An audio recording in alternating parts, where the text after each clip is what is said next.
Assalamualaikum warahmatullahi wabarakatuh. Bersama lagi dengan saya Rindy Kiranto dari Fakultas Ekonomi Bisnis dan Ilmu Sosial Universitas Pelita Bangsa.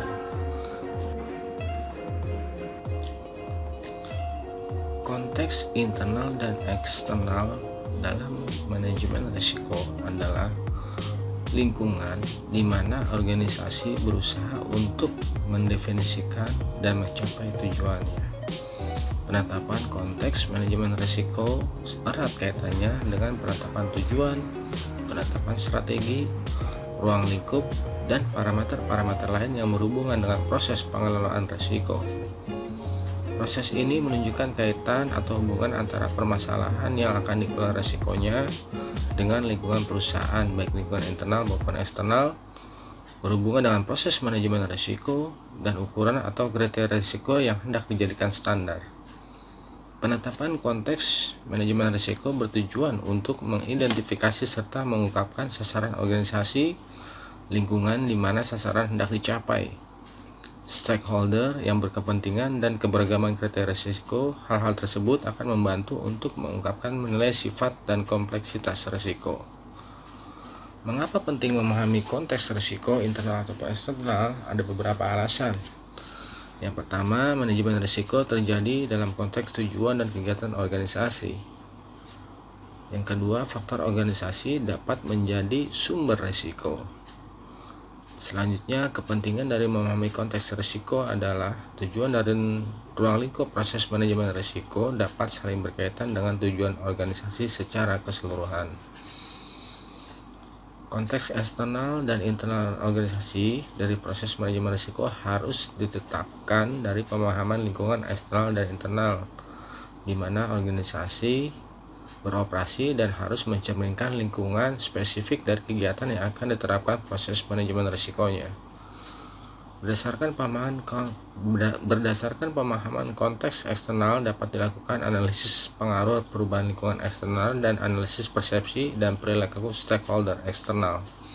Sedangkan dengan memahami lingkungan internal atau konteks internal, maka proses manajemen risiko akan selaras dengan budaya, proses, dan struktur organisasi. Oleh karena itu, organisasi harus memeriksa dan memahami konteks internal dan internalnya. Tahapan penetapan risiko yaitu setelah ditetapkan ruang lingkup risiko, maka selanjutnya dapat dilakukan analisis lingkungan internal dan eksternal, serta menetapkan pihak-pihak atau stakeholder yang berkepentingan. Pada tahap analisis lingkungan internal dan eksternal perlu diidentifikasi faktor-faktor yang eksternal dan internal yang berkaitan yang relevan dengan organisasi tentunya. Konsep eksternal organisasi antara lain faktor sosial, budaya, politik, hukum, regulasi, keuangan, teknologi, ekonomi, dan lingkungan baik internasional, nasional, regional maupun lokal. Faktor alam terutama untuk organisasi yang bergerak di pertanian, penggerak dan tren utama yang mempengaruhi sasaran organisasi, hubungan persepsi, nilai kebutuhan dan harapan pemangku kepentingan eksternal, hubungan dan komitmen kontraktual, kompleksitas dan dependensi jaringan. Sedangkan konteks internal organisasi mencakup antara lain visi, misi, dan nilai satu organisasi, tata kelola, struktur organisasi, peran dan akuntabilitas, strategi, sasaran dan kebijakan organisasi, persepsi, nilai dan budaya organisasi, standar, panduan, dan model yang diadopsi oleh organisasi, kapabilitas ditinjau dan dari sumber daya dan pengetahuan, misalnya modal, waktu, orang, kekayaan intelektual, proses, sistem dan teknologi, data, sistem informasi dan aliran informasi, hubungan dengan pemangku kepentingan internal dengan mempertimbangkan persepsi dan nilai mereka, hubungan dan komitmen kontraktual, interdependensi, dan interkoneksi. Penetapan stakeholder atau pihak yang berkepentingan baik internal maupun eksternal disesuaikan dengan organisasinya.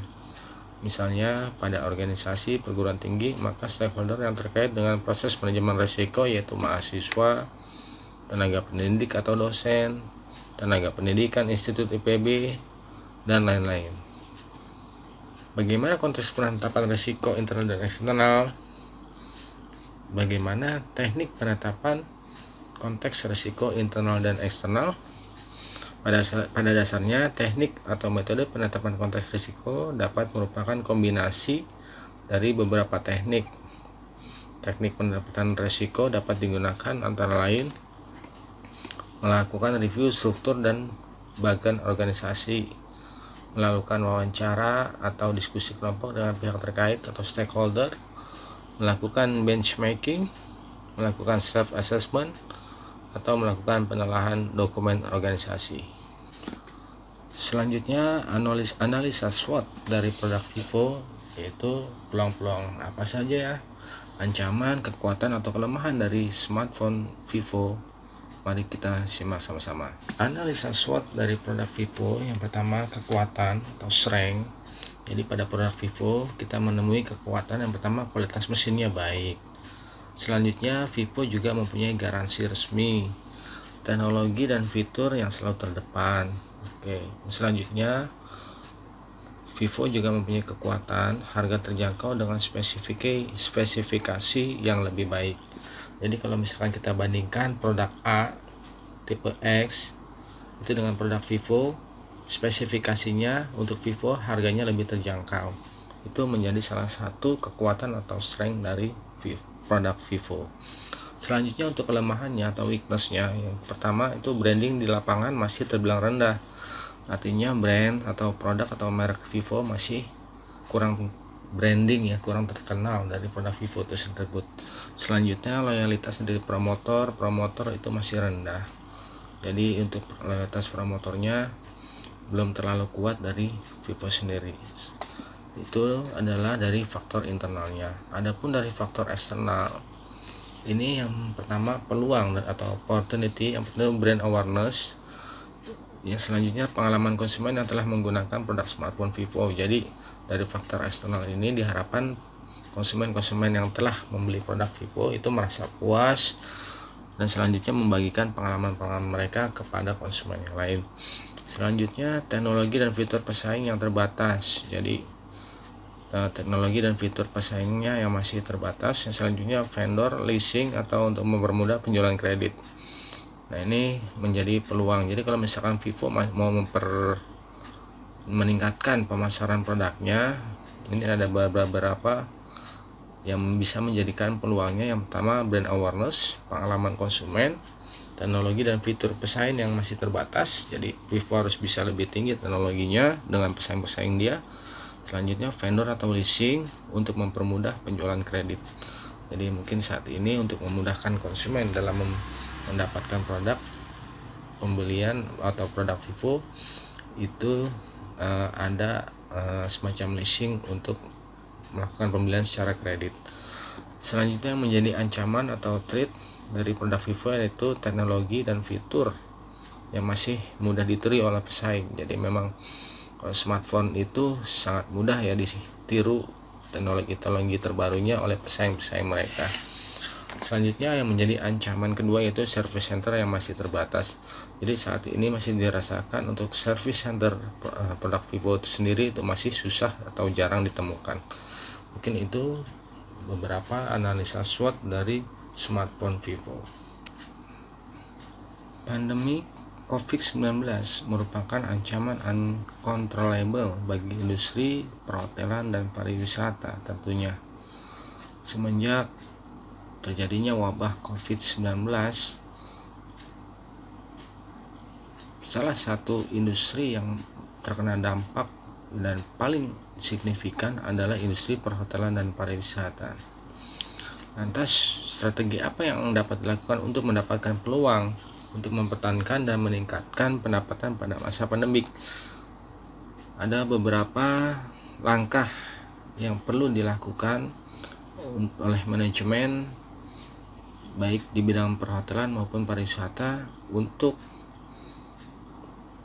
meningkatkan pendapatan di masa pandemik ini. Yang pertama yaitu mau tidak mau, suka dan tidak suka, untuk menurunkan biaya operasional untuk perhotelan maupun pariwisata harus memberhentikan karyawan untuk sementara waktu tanpa batas yang jelas kapan mereka dipekerjakan kembali. Ya tentu saja dengan menurunnya konsumen mereka yang biasanya mereka ramai, biasanya mereka sibuk, padat, saat ini konsumennya sudah sepi, tentunya kebutuhan dari tenaga kerja untuk mensupport konsumen mereka pasti ada penurunan. Untuk itu perlu dilakukan pembatasan atau efisiensi dari tenaga kerja.